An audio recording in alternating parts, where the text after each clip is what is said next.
California loses 1 taxpayer per minute. Florida gains. Texas gains. The Carolinas gain. Arizona gains. You name it. All those people got to go somewhere, right? What's going on? California has become so expensive. How much more is it per family to live in California than on the average across the United States? I'm going to cover that too. Let's get into it. Here we go. Here's a great video from California. Keep this in mind as we read the article, okay? More money to live in California, but we're told it's because California is such a much better state and everyone wants to come here. Well, not anymore, honey. People are fleeing in record numbers. A new report out from the Transparency Foundation gives an exact figure called the California Cost of Living Penalty. This is the 3rd year in a row that the Transparency Foundation has issued this cost of living study. And what they do is they take a typical... I love the California cost of living penalty. You have a penalty to live in California. How much is it? Get out that checkbook. It is not cheap. Family of 4, middle class. And then they build a basic household budget for that family of 4. Housing, gas, electricity, water, food, all of the basic costs of living. They take the costs in California and then they benchmark that against the average cost for each of those items in the U.S. The result? A typical family of 4 pays $29,753.16 more to live in California. Go to the website, thetransparencyfoundation.org. The full report is up there. I mean, that's mind-blowing. $29,000 more. The average family, $29,000 more. So anybody in, slightly above average is going to be paying $50,000, $75,000. Anybody with a decent income with the state income tax going to be paying more. That is just baseline.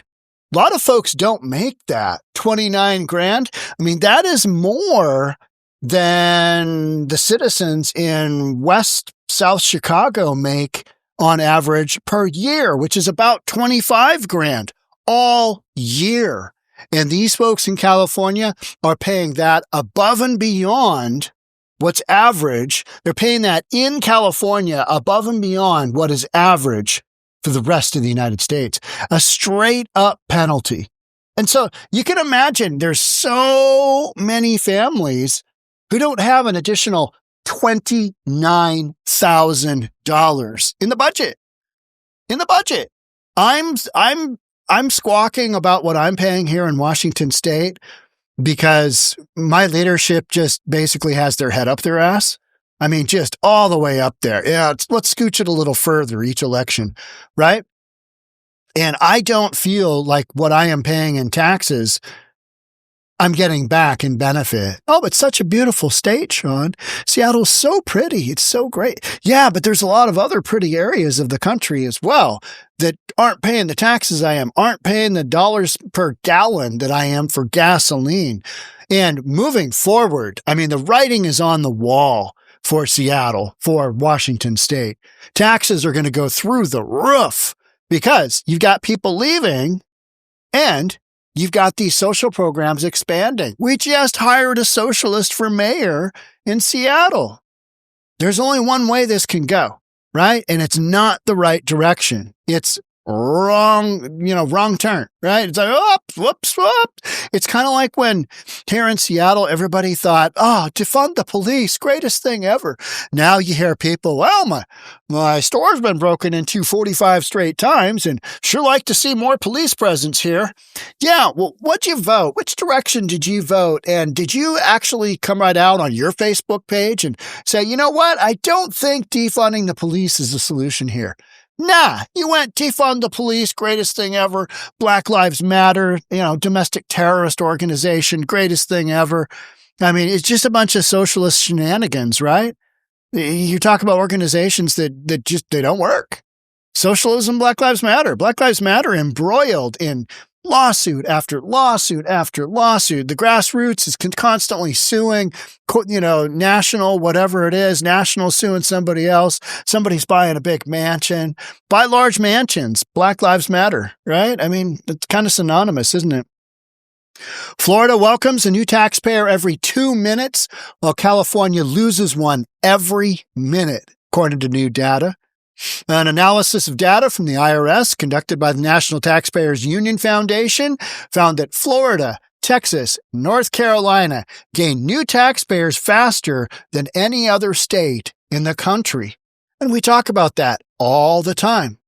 All the time. I mean, what you've got is you've got reasonable in those states, right? You've got reasonable. You've got reasonable leadership. Reasonable leadership. I mean,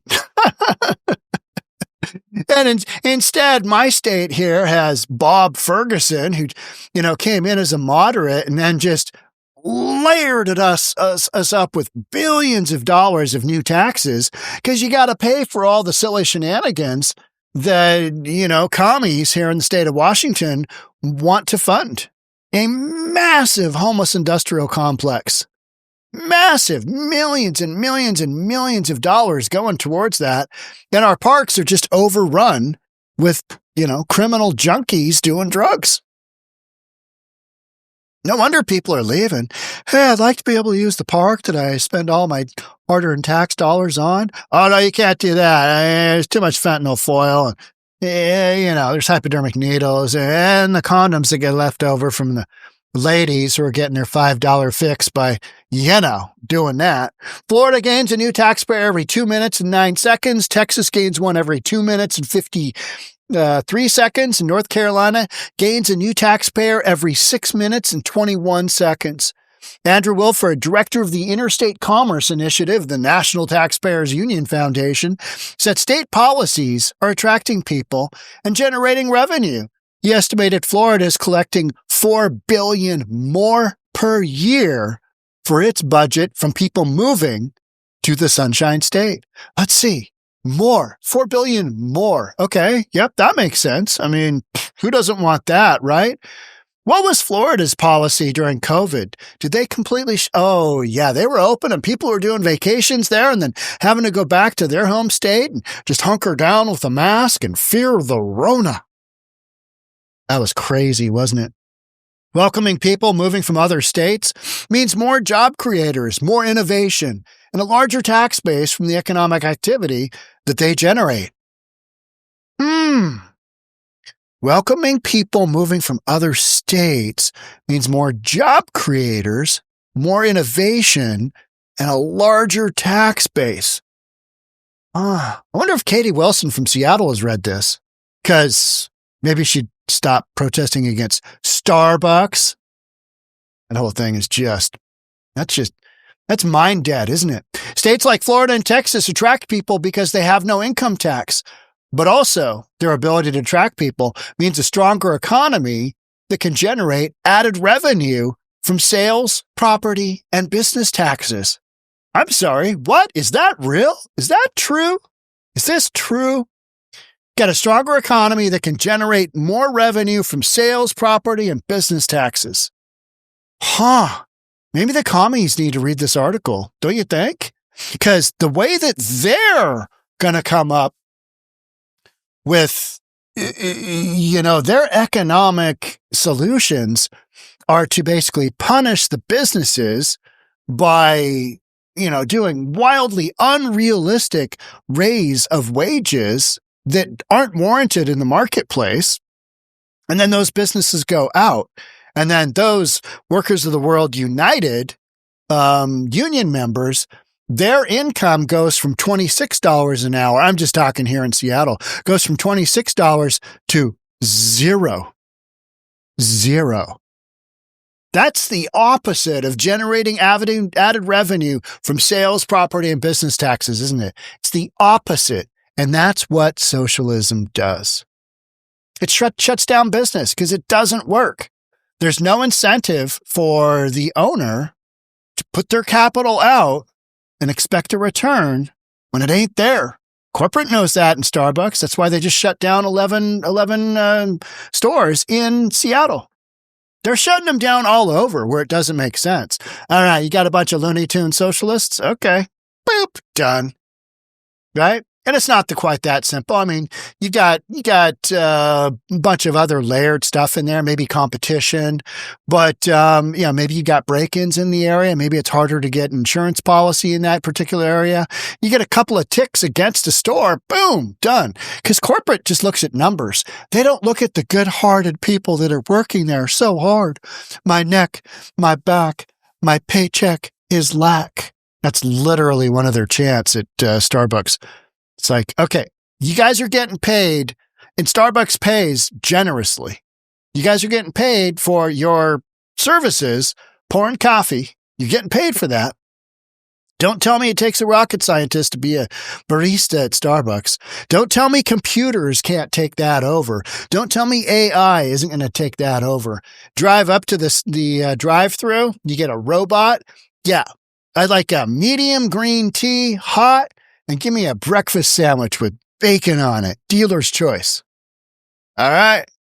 You know, and you put your money, you put your card in the little slot at the window, and an arm just gives you your stuff. No people needed. Tell me that isn't possible anytime soon. Absolutely. So then Starbucks workers, union of, workers of the world unite.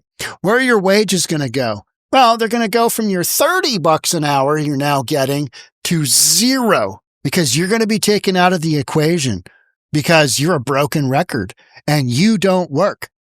Your numbers don't work. Your numbers don't pencil. Well, because we need this money to live here, it's an expensive city, you should pay us more. No, that's not how the game is played. It's called capitalism. Oh, capitalism is terrible, Sean. All right, but it's a system we have. It's what we're doing. And then when you enter in socialism, it goes nowhere. But hey, I am more than happy to podcast about it forever, right? It's going to be great. I mean, it's going to be epic.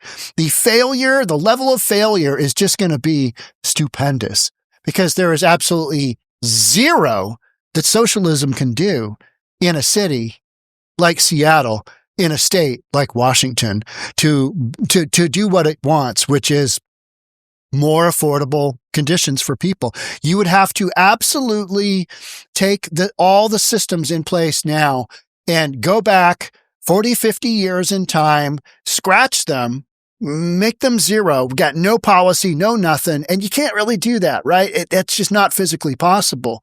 And then moving forward, we're not going to layer up with all this nonsense that Democrats have layered up on Washingtonians for the last 40 years, because that's how long they've been in control. You don't have that ability. Everything's already there. All the layers it takes to build a home are there. Makes it more expensive. All the nonsense, carbon taxing, cap and trade, just that nonsense that makes our gasoline so expensive. And these are all the exact same things in California. I mean, California's even worse, right? Even worse. Look at their oil refinery debacle. Absolute debacle. South Carolina and Tennessee. There's Tennessee. Tennessee is always in the running. Tennessee follow close behind as they gain you know what was interesting is Chattanooga, Tennessee is in the running for most livable and most affordable. Chattanooga, Tennessee.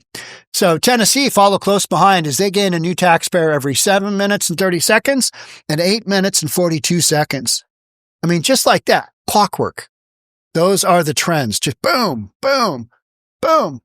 Wilson said he was not surprised to see Tennessee high on the list of states taxpayers navigate toward. The state has a good business climate and no income tax. Got Nashville. What more do you want, right? Got Nashville. And the data shows people like that. The states losing taxpayers most frequently are, all right, California, New York, Illinois. What a shocker. No way. They're all pushing businesses out. They're pushing business out. They've taxed the heck out of their constituents. They've taxed the heck out of their businesses. They've got terrible living conditions in a lot of these big areas. And people want to leave. They don't want to take it. California loses a taxpayer every 1 minute and 44 seconds. New York loses a taxpayer every 2 minutes and 23 seconds. Illinois loses a taxpayer every 6 minutes and 4 seconds. Massachusetts loses a resident every 11 minutes. New Jersey every 14 minutes. So, when people say, well, there's really not that much of a difference in policy, a little bit of a difference in weather. No, there's a wild disparity in policy that leads to these shifts of demographics. People are going places where it's way cheaper. I mean, this is on my mind every single day. Every single day I go into the store and I walk into my mini mart and I am aware of the ridiculous headlines from the Seattle Times that are just wildly tilted one way, right? They're completely biased. And then I walk around in a mini mart and I've got things that are just incredibly expensive. And then I look out at the gas, tanks and go, all right, so gas is almost $5 a gallon. That's a real deal. And yet you kind of ask yourself, what am I doing here? What are we doing? What is going on? Because you have it in the back of your mind when you podcast like I do, all those stories, like, hey, somebody's already living in Florida. Somebody's already living in Texas. Somebody's already living in Oklahoma. And that's, Oklahoma is probably one of my top places to relocate to from Washington State. A lot of that has to do with my parents live there. They already lived there in Oklahoma City because they thought it was a great place to retire. And although my dad will never retire, very affordable, pro-business. You might get taken out by a tornado, but that's kind of exciting. Hey, what's that sound? Oh, that's the tornado launch. I got that back. That's a terrible tornado sound, but it's a wild alarm, and you're like, what's going on here? Air raids? Nah, just a tornado. Go down to Home Depot, go down to Lowe's and get yourself $5,000 tornado structure that you drill into the concrete. Yep. Mm-hmm. States losing population have attempted to reduce income taxes to keep businesses and individuals in the state. Vermont, which gains a new resident every 6 days, attempted to cover moving expenses for people moving to the state. California, legislators are trying to ease zoning restrictions to make it easier for people to stay and incentivize more moves into the state. I'm sorry. Increasing density, zoning, all that does is create a denser ghetto. It doesn't make it cheaper. Just because you're building more units at $1.2 million, $1.3 million a pop doesn't mean that the affordability is going to drop, and it's going to make it easier for people to stay and incentivize more moves into the state. There's no cause and effect there. Well, if we increase the density and build more, just cram more people in, it's going to be great. That argument does not hold water. Building more urban dense? No, it's terrible. It's terrible. It's a terrible look. But they want to get us into these 15-minute cities, right? Oh, it's going to be the greatest thing ever. No, it's not. In New Mexico, population gains are largely driven by people ages 55 to 64, but the state is losing young people. Okay. Mississippi is gaining population from a wealthy tax bracket. So you've got a little bit of specifics for some people in different states. Okay. All right. I'm not really sure what the New Mexico population gains, people 55 to 64. Is that based on they're old, they want warmth for their bones? I don't know. You know what I mean? Well, I'm sure I'll find out and I'll go, that makes sense. Wilfred said the COVID-19 public health emergency also played a role in the dramatic shifts of state migration. Remember when California politicians were going to Florida to vacation because they were open? Remember when Gavin Newsom was dining without a mask on? Huge no-no. Remember when Nancy Pelosi got her hair done? She's like, well, somebody's got to do my beauty stuff. You remember that? I mean, it was mind-numbing. You're shutting us down for what? The flu? Oh, okay. All right. Okay. And in that reaction to being shut down for the flu, a lot of people left. They just said, no, we're not doing this. We're not doing this. California saw a loss of $9 billion in taxpayer funds during 2018. This number dramatically increased to $29 billion lost in 2020. On the other hand, Florida saw tax gains increase substantially, rising from $17 billion to 39 billion between 2019 and 2020. That money flowing, money follows the population. And you know what else follows? Yeah, all those House seats, right? So that's why you've got redistricting is such a big deal for California, because California is out of hands to play. Population, you're losing massive population. They're going to Texas. They're going to Florida. Texas and Florida can redistrict and pick up, even though the federal courts have said no. That'll change. But California has gone down that proposition, whatever it was, Proposition 50, I think it was, in order to redistrict to combat what Texas is doing. And now that Texas isn't doing it, it looks a little silly for California. But hey, what doesn't look silly in California? Pandemic and COVID policies accelerated a trend that was already happening. Many more Americans today are working remotely some of the time, and we see continued moves that reflect that. Yeah, it's not just work from home policy, though. It is people getting on their bad motor scooter and leaving town and riding. Just, boop, we're gone. We're gone. Because what you're getting in these big liberal cities isn't worth what you're paying in taxes. And especially if you come from a conservative perspective, where a lot of the decisions being made are just like, you're doing what? We're paying for what? How many billion in new taxes? How many billion in new taxes are we doing? With virtually no say by the people. Just, we're going to jam this down your throat and you're going to love it because you're all Democrats. Not all of us. Not all of us. But, this is why things are going the way they are. And whatever happens in California, loses one taxpayer per minute, will happen in Washington state. And with this running head start that we've got with Katie Wilson as a socialist mayor, expect that timeline to speed up. Expect that stopwatch to go clickety-click just a little bit faster. Oh, there's a new one leaving. Oh, yeah, another one leaving. Oh. In Washington state, we used to have the tech industry, Seattle, to kind of back us up. But now you got some layoffs there. That's not happening as much either, right? It's not going down that direction. So it'll be interesting moving forward to see when Washington enters that category of, we're losing, one person every 1 minute and 45 seconds because things have become too expensive. And what you're getting doesn't offset the expense of living here. And that's what I think so many people are struggling with. And that is why Seattle